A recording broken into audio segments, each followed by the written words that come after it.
Sir నమస్తే sir. నా పేరు సూడిపల్లి కొండలరావు, ఉక్కుంపేట వైస్ ఎంపీపీనండి. ఉక్కుంపేట మండలం దుర్గం పంచాయతీ ఈ రణంకోట గ్రామస్తులందరూ కూడా ఈరోజు గ్రీవెన్స్ రావడం జరిగింది. ఇక్కడ ఒకటే డిమాండ్ చేయడం జరుగుతుంది. ఇక్కడ అడవితలి బాటలో ట్రైబల్ వెల్ఫేర్ డిపార్ట్మెంట్ ద్వారా గ్రాంట్ అయినటువంటి తార్ రోడ్డు ఇప్పుడు అన్ని గ్రామాలు కలుపుతూ రణంకోట నుండి అటువైపు సంపేపూడి వరకు వెళ్తుంది తార్ రోడ్డు. అయితే ఈ టర్నింగ్ నుండి ఈ రణంకోట లోపలికి వెళ్ళాలంటే 210 మీటర్ల వరకు లోపల వెళ్ళట్లేదు.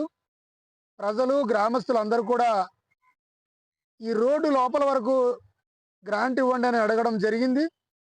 అడిగినప్పుడు కాంట్రాక్ట్ గారు డబ్బులు సరిపోదు, కల్వర్టు లేదా చిన్న చిన్న బ్రిడ్జీలు వేసేస్తున్నామని చెప్తున్నారు. ఒక్కసారి ఒక గ్రామానికి తార్ రోడ్ వేసిన తర్వాత ఆ గ్రామానికి తార్ రోడ్ వేసినట్టు రికార్డులకు ఎక్కుతుంది. తర్వాత ఆ గ్రామానికి మళ్ళీ తార్ రోడ్ వేయడానికి అవకాశం ఉండదు. కాబట్టి తార్ రోడ్డు వేసినప్పుడే ఆ గ్రామానికి కనెక్టివిటీ కలపాలి. లేదా 210 మీటర్ల మేర ఉన్నటువంటి ఆ గ్రామానికి, అంటే మెయిన్ సెంటర్ నుండి ఆ గ్రామానికి అక్కడ సీసీ రోడ్లైనా శాంక్షన్ చేసి లోపల వరకు వేయాలి. మళ్ళీ మధ్యలో అసంతృప్తిగా వదిలేస్తే ఆ గ్రామానికి ఇంకోసారి తార్ రోడ్డు వచ్చే అవకాశం ఉంది. అవకాశం లేదు.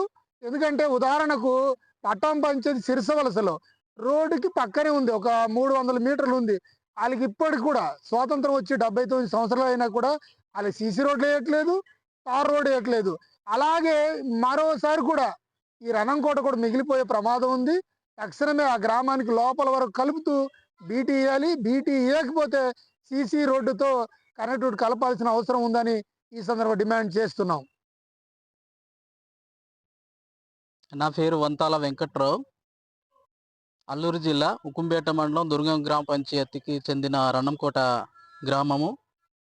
మాకు రోడ్డు అంటే తార్ రోడ్డు వచ్చింది కానీ మాకు గ్రామ కనెక్ట్ లేకుండా సైడ్ నుంచి వెళ్ళిపోతుంది.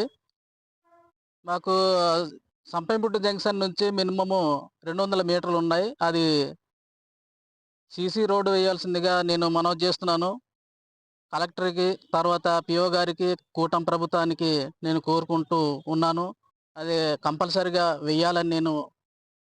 తప్పకుండా వేయాలని నేను నా మనస్ఫూర్తిగా నేను కోరుకుంటూ ఉన్నాను.